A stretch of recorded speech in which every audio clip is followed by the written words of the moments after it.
Da-na-na-na. Ooh. Very.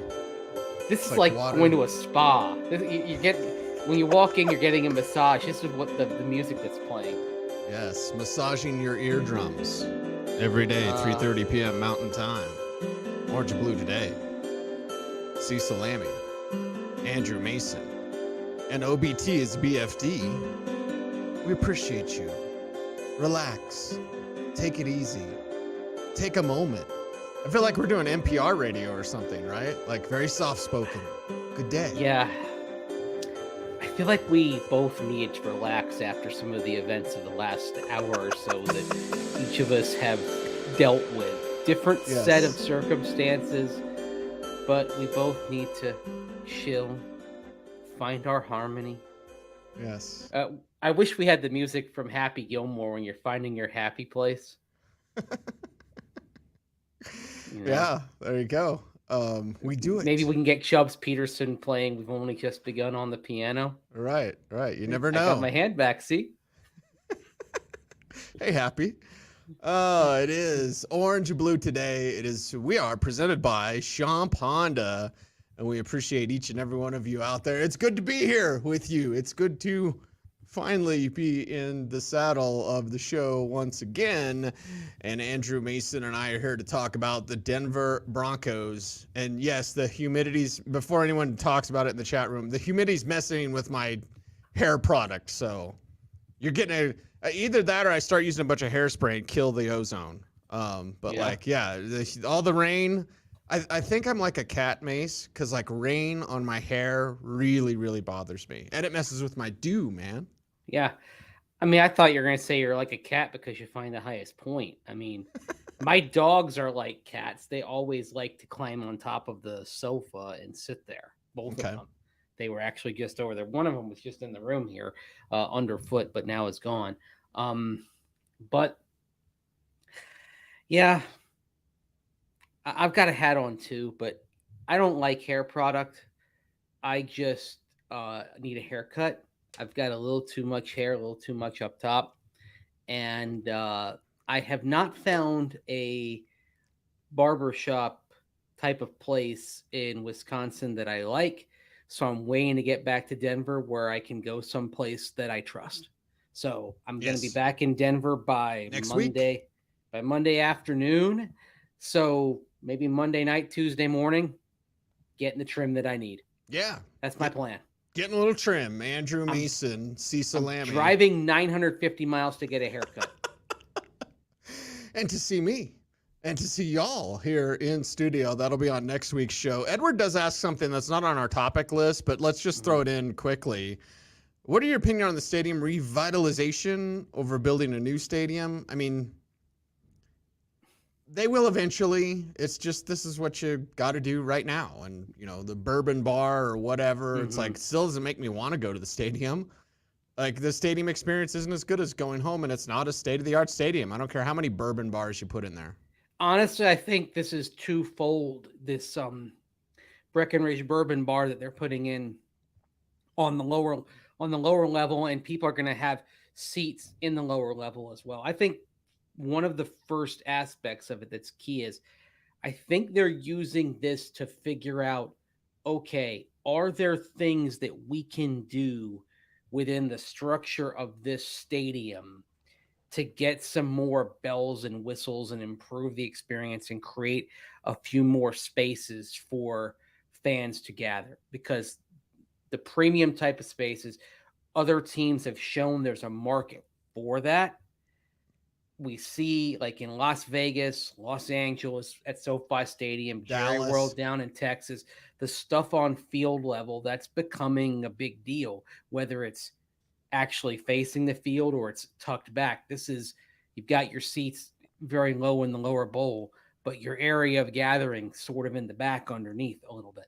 So I think part of it is trying to provide a different experience for some of the fans, but I think the other part is testing the waters to say, okay, with this structure, can we do enough in terms of the things that we would like to do with this stadium spot? Can we do Right. enough with it Is it worth putting the money into this, or are we better served just building a new? And it's not going to be tomorrow. I mean, I think the key thing is look at when the lease expires, which is getting toward 2031. I don't think they're doing anything right now, but you're starting to figure out, okay, what can we do here? We bought this team, we inherited this stadium. What do we really have here, and what can we do going forward? If we stay here, how does it look in terms of renovations and whatnot 10 years down the line, 15 years down the line? The beauty part is of what they're doing is they have time to work on this. So yes, yep. I don't think it's this. I don't think in the short term it's okay. They're going to revitalize it rather than build a new. I think they're looking at everything right now. I think they're looking at, upgrading the stadium. I think they're looking at, okay, is it feasible to put a roof over the current stadium? Do we build a new? Is it open air? Is it fixed roof? Whatever. I think everything's on the table right now. But this is partially part of the information gathering process as to what to do. Yeah, and see if they like it. You know, maybe their new stadium that they build by the airport one day will have a bourbon bar thing, whatever, and it's fine. Like I'm probably the wrong person to ask that because I don't think that stadium's in the top 20 of stadiums in the NFL. But that's just me. I know a lot of fans really get upset, Mace. Like when you talk trash about the stadium or like the location, like it's got to be downtown. Like it's just got to be good. It doesn't have to be downtown. Actually, one thing we've learned about football stadiums in terms of overall urban planning is that that's the one venue among major sports that doesn't have to be in a downtown core. It doesn't. It's different with baseball stadiums and arenas for hockey and the NBA because those have a greater frequency of events. Football stadium, take Arizona, for example, okay?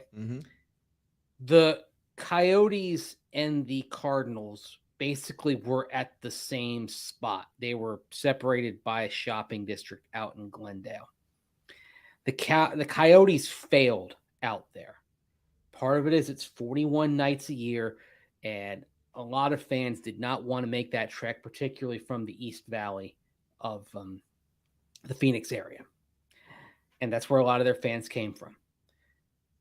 But it's different for football. The football commitment's only 10 games.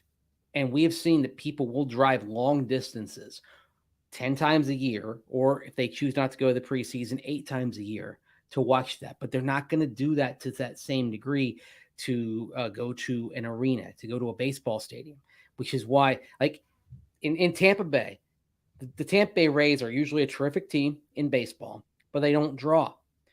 If you took their stadium and flipped it with where the Bucks play. So you took the Bucks and moved them to St. Petersburg, and you moved the Rays to Tampa, where Raymond James Stadium sits. I guarantee you'd solve the Rays' attendance problems, and people would still go to the Bucks games. Because again, it's different going for 10 games, mostly on weekends, than 81 games that are 7 days a week at times. So that is one thing the NFL has going for it is the flexibility to say, okay, we can basically build wherever. The Patriots, we can build in Foxborough, Massachusetts, halfway between Boston and Providence, where at one point there was nothing. In Wisconsin, people drive 2.5 hours from all over the state to go to Lambeau Field and watch games on Sundays, right? I mean, Trust me, the Packers aren't making it based on the people in Green Bay going to the games. A huge chunk of their fan base is driving at least an hour, in many cases 2 or more hours, 10 times a year to go watch that team play. Right. So that's the thing that I think you need to consider. It's not like Ball Arena where the Nuggets and Avs play. That they need to be downtown. Okay. Coors Field where the Rockies need to be playing in Lodo or somewhere downtown. It's not the case for an NFL team. Right. It's different. I don't want to get too off on track. Tom asked about, what about D-Mac saying the Walton Penner Group will sell the Broncos after 10 years? I think he's wrong. I think he's incredibly wrong. And again, we don't want to insult our friend, but like, and plus I could also get into the argument that if someone owns something, you can't be mad if they flip it. right? Like Mhm. whatever, whether it's houses or cars. As Yeah. someone who has 7 cars now, like I think I have enough cars, Mace. Yeah. 7 cars and how many pairs of Jordans now? 111. Okay. Yeah, I Do have we a need problem. intervention? I need more therapy. I need to do this show with you and not talk about stuff that DMAC says. Sorry, apologies Yeah. to DMAC. Like they're not going to sell the. They're Oh not. God, I wish I could cuss. They're not going to blanking sell the blankety blank blank blank team. I would say Blank. if you are our age watching or listening to this show, so that means your Generation X, mid 40s to mid 50s. I'd say there's a very good chance that the Walton Penner Group is the last ownership group of the Broncos that you'll see in your lifetime. Yes. Yep. And with that, Yep. Mace, I'm going to guess because you send the topics list and we text back and forth when I'm not stuck in a downpour. Oh, the energy's weird today. But like you sent the undrafted running back who could stick around. And I was thinking in my head, well, we've talked about Jaleel McLaughlin, Youngstown State. He could easily stick around. But as Yoda said, there is another. So can I take a stab? And I don't think it's Tyreek McAllister. Can I take a stab at who you're talking about? You can take a stab, but I think you've already named him. We hadn't had him as a topic yet. Okay. All right. I thought you might be talking about the XFL San Antonio Brahmas running back, undrafted out of Florida State, Jaquez Patrick. Well, Patrick's been in the NFL before, though, so we're not talking about a rookie there. Okay. Now, Okay. he's intriguing to take a look at, even though he wasn't very spectacular in the XFL. But we can also say the blocking in the XFL is less than what you'd hope to see. And his team wasn't very dynamic on offense. So I think you can look past that. He obviously did well enough last week in rookie minicamp to get a longer look. But of everyone we're talking about below the radar, it's Jaleel McLaughlin who not only has the skill set you want, but I think even has the little breadcrumb that was dropped by Sean Payton in his favor when Payton was talking about running backs after the draft and mentioned how the starting running back in Super Bowl 50 for the Broncos was undrafted. Your friend and my friend, CJ Anderson. Right. Didn't mention CJ's name, but we all knew who he was talking about. And we know that Sean Payton does and says some things intentionally, and he makes that statement right about the time the Broncos are finalizing their undrafted running backs. So with all that coming together, I think Jaleel McLaughlin is somebody that Sean Payton is very high on and wants to see what he can do this coming summer. I think he can do a lot. And Matt Waldman, rookie scouting portfolio, if you don't have your copy, go get it now. Mm-hmm. He said Jaleel McLaughlin is Phillip Lindsay with hands. Yeah. And watching him Saturday at rookie minicamp, all he needs is a crease and he's gone. I mean, we're talking instant speed. We're talking long speed. He's never going to be a pile pusher, Mace. But this is the type of player in positionless football that can just be a speed merchant for this Broncos offense. Yeah, and don't ask him to be a pile pusher. Don't ask him to do things that he can't do very well. You mentioned Phillip Lindsay, and when you look back on his career, and of course he was in the XFL this season, a teammate of Ben DiNucci's in Seattle in the latter part of that season, but now is out of football at this point because no NFL team has signed him. A failure of Phillip Lindsay was that he was not effective catching the football. Certainly not what you'd expect for somebody with that skill set and that frame. And because of that, the use of him was emphasized more going between the tackles. He's fearless. He's willing to do that. But with every time the Broncos sent him up the middle, that affected his long-term potential and ability.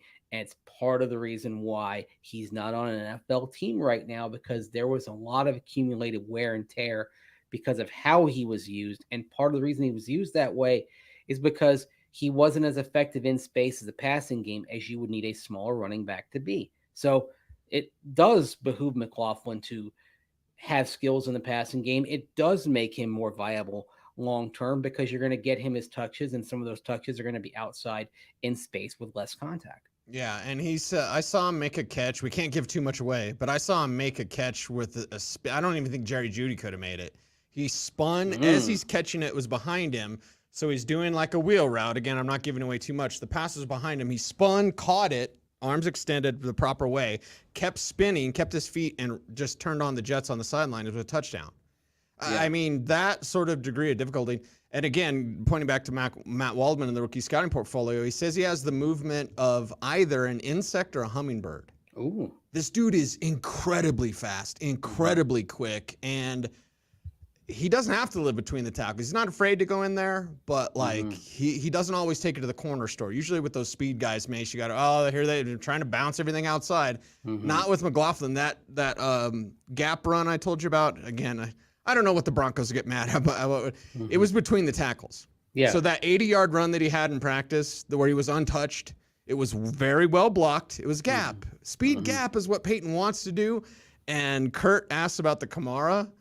The Kamara could be Jaleel McLaughlin. Yeah, that it would not surprise me if he was, and they're going to give him long looks. He's going to get opportunities here, just because, with all respect to what's being said about Javonte Williams, I do not expect Javonte to be getting an extensive amount of work when training camp begins. I think even if he is ready to go, he's going to be slowly ramped up. That's going to lead to opportunities for everybody else. Now, Jose says it'd be hard for him being receiving back if he can't pass protect. Well, you watch him at Youngstown State, watch McLaughlin, and he is a willing blocker. He will get involved in that aspect of the game. You don't have to worry about him. Again, the Philip Lindsay comp. Philip Lindsay, with all respect, pass protection wasn't his game, and when he was asked to do that, he got run over way too often. I don't think that's going to happen with Jaleel McLaughlin. Well, and one thing we've noted through all these all-star practices we've seen, Mace, it's a lot of want to. There's technique involved with pass blocking, but it's more like, hey, I'm kind of want to run into that brick wall. And you see that with McLaughlin, and that's a start. You do that, you get better pro coaching and technique. Now you're effective in pass blocking. He's never going to, stonewall guys like a Javonte Williams. Yeah, he's not that, but can he be a willing blocker? Can he be an obstruction? I remember with Philip Lindsay saying, okay, look, you don't have to be a great blocker. You don't have to pancake here. You just need to be in the way, right? Jaleel McLaughlin will be in the way, and he'll also hold his own. Philip Lindsay, the best he could do was just try to be an obstruction, and even then, sometimes it didn't work out. So all that is why I think if we're talking about him being Philip Lindsay plus a couple of attributes, Philip Lindsay ended up making the Broncos, and that's why I think there's a path for Jaleel McLaughlin to make the Broncos. I think it's pretty clear how he makes it, and I think he's got a really good shot. One of the 2 or 3 priority free agents that could make this team. So we'll put a pin in that. We got plenty to tell you about McLaughlin. We will do that there as well. Mace, do you miss the old preseason schedule where it was like week 3, it was this build up to week 3, and that's going to be kind of like half a game kind of, and then week 4, nobody cares. As someone who has every NFL game on tape or disc or hard drive from 92 till now, I have every preseason game on tape or hard disk or hard drive from 2000 till now. I never recorded week 4 preseason games, but I do kind of miss the format because, especially last year, we didn't get anything in the preseason. This year, I think with Sean Payton, it'll be a little bit different. So we might get some glimpses of regular season type action in the preseason. So wait a minute. Do you have Broncos Bucks preseason 92 and 93? I have regular season back to 92. I have preseason from 2000 on. Oh, so, okay. Yeah, darn. Now, I was hoping you had that. What happened to that game? What happened? My first preseason game was Vaughn. Who was the Indiana running back that played for the Saints? Why do I forget his name? Because it was the reason why it was Saints Bears. Well, not Vaughn Hebron. He was a Bronco. Right. So, and I'm thinking Vaughn Johnson, but he's the linebacker, of course. So Indiana running back Saints, 92 draft. I wanted to see him. Vaughn Dunbar. I looked it Von up. Dunbar, of course. Dunbar. Von Dunbar. Yeah. So I have Von Dunbar's first preseason game. That's as far back as I go on that. Okay. All right. Anyway, but yeah, I miss the old preseason. It used to be that the way playing time went in the preseason, and it was this way basically up to only about the last 7 or 8 years, really, right? That between the first preseason game, the second preseason game, the third preseason game, you'd get roughly a full game with the starters over those 3 weeks and could get a pretty good look at where they were in terms of readiness for the season and all that. It did make it worth watching a bit more again, especially that third preseason game. I remember when I was covering Carolina, in the third preseason game, I think they were playing Washington, and Washington was coming off a playoff appearance. Joe Gibbs had retired for the second time, and they had Jim Zorn as their head coach. But the Panthers just absolutely throttled them. First teamers versus first teamers. It was like 31-0 or something like that. And the score made it seem like it was closer than it actually was. And I'm like, okay, this is legit. I could get excited about this. And it turned out the Panthers went 12-4, tied for the best record in the NFC that year. So you could get some indication of where things stood based on what we saw. But now in the calculus that a lot of teams have, it's about preserving your starters, making sure they don't have the risk of injury.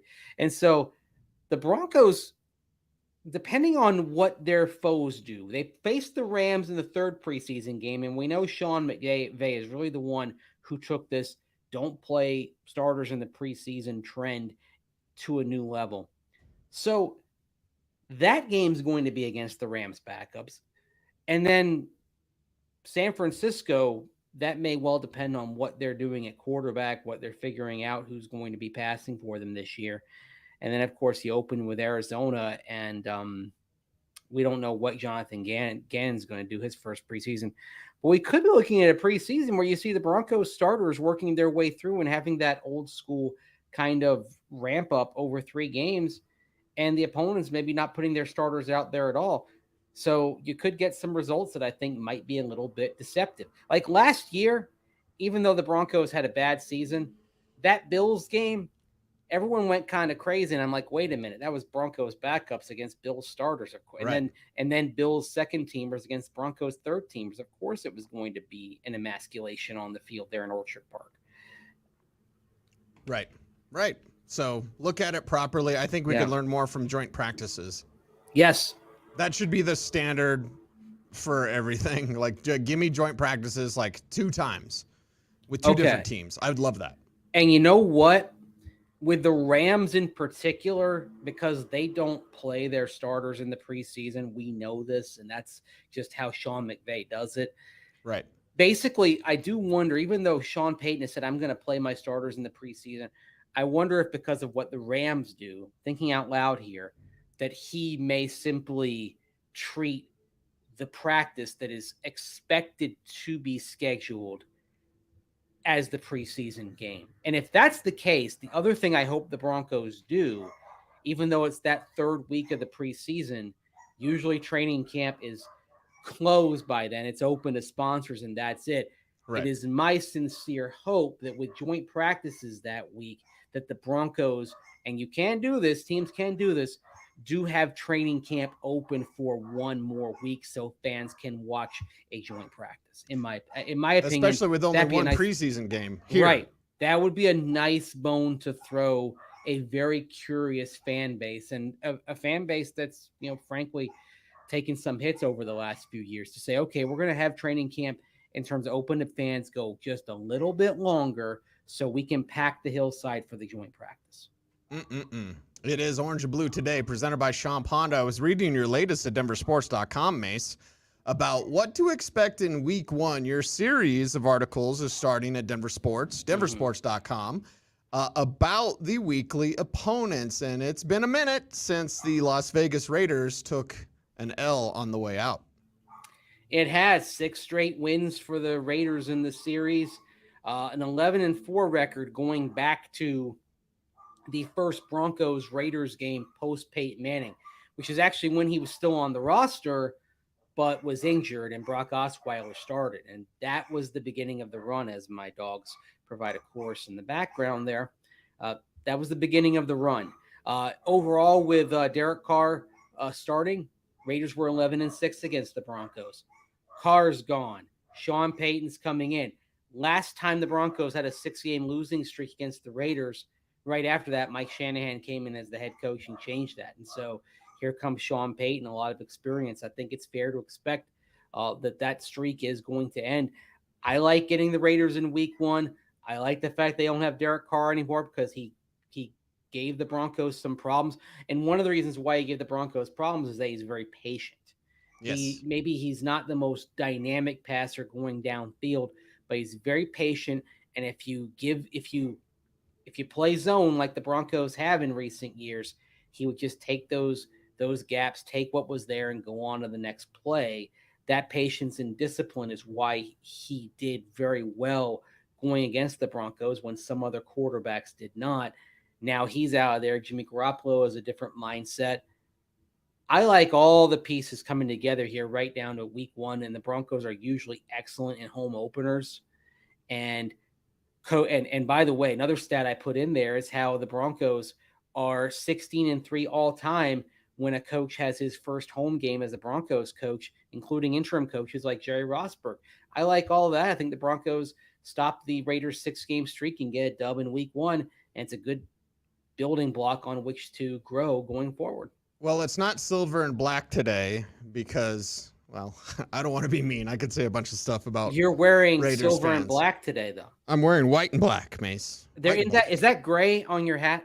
I don't know. Let's see. Yeah, or maybe no, it's white. It's white. It just looks gray. Or maybe my all right, hair's because not I got as bad black. as I thought. I got blue and black. Actually, it's cyan. Cyan. I like that. I have royal blue. I have royal blue shirt, but this is cyan on the hat. So well, let's look at what's going on there. One, Devonte Adams is pissed. Yeah. I don't know if you saw his most recent comments, but he's like, we're not on the same page of the front office. He said, I'm going to have to buy into this and try to be as optimistic as possible. So Devonte Adams is pissed. Josh Jacobs might be a holdout because they're like this far apart on contract negotiations. We'll see on July 15th if their franchise tag running back gets his contract. But so and you've got Jimmy Garoppolo. So you have a receiver who doesn't buy into the front office's vision, a running back who may be a training camp holdout, a quarterback who's not really good. It's time to turn things around, baby. Yeah, I mean, this is looking like another Josh McDaniels train wreck, does it not? Yeah, exactly. Yeah, and it got away from him down the stretch in year 1 with the Broncos, and then even more in year 2. I think you're kind of looking at something very similar here with the Raiders and going in the wrong direction. I don't think they upgraded going from Derek Carr to Jimmy Garoppolo.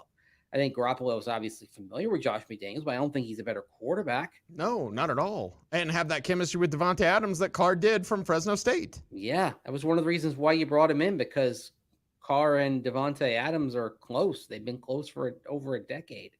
And Devonte was really excited. If he couldn't have Aaron Rodgers slinging him passes, he got Derek Carr, and now Carr is with the Saints in a very winnable division for that team and that quarterback.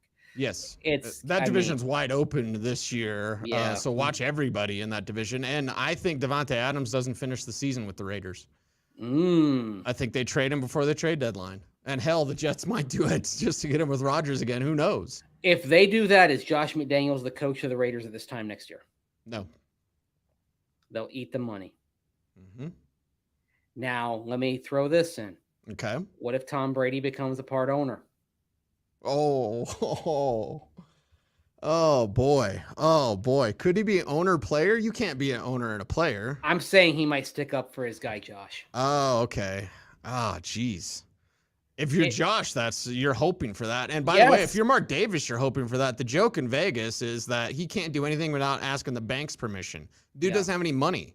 So he needs Tom Brady to chip in some hundreds of millions for whatever stake of ownership. One of the reasons why they moved the team there is that Mark Davis needed the cash. And obviously Las Vegas put in a lot of money in terms of public financing for that stadium. There was some private money involved, but the thrust of it was coming from elsewhere. Basically, when you visit Vegas, you're helping pay for Allegiant Stadium. Okay, Right. It's how places like Vegas and Orlando operate, and Nashville too. Tax the tourists because they're going to come anyway, and it doesn't hit the locals in the wallet to the same degree. So there's that factor involved with it. The Raiders have one of the most cash poor ownership situations in the league. If Tom Brady comes in with and becomes a part owner, I mean, he could write $250 million check, basically. Yeah. Oh yeah. And get a percentage of the team. The one thing that is interesting, I mean, he's got that huge check coming from Fox Sports. Is Fox going to be okay with their potential number one color guy being a part owner of a team? I mean, what happens when he calls Raiders games? Would he call Raiders games? It's just there's a lot of layers there. But if you're Josh McDaniels, what you're hoping for is Tom Brady becoming not only a part owner, but influential, because he's the guy that might stick up for you and Dave Ziegler, another ex-Patriots executive who's the GM right now. And that infusion of cash and that presence of Tom Brady may end up buying Josh McDaniels time that if this thing goes sideways, he may not have. All right, that is a wrap for today's program. My batteries just went dead in my inner ear monitor, but I know we're at the end of the show, so I'll replace them so Mason and I can gossip when the show's over. He's Andrew Mason. You follow him on Twitter at MaceDenver. I am at Cecil Lammey. Do all the YouTube things, like, comment, share, subscribe, hit the notification bell so that you never miss a vid. OBT is a BFD, and we appreciate you all so very much. So until next time, be safe, be kind, know that you are appreciated. Stay tuned, and as always, please stay frosty.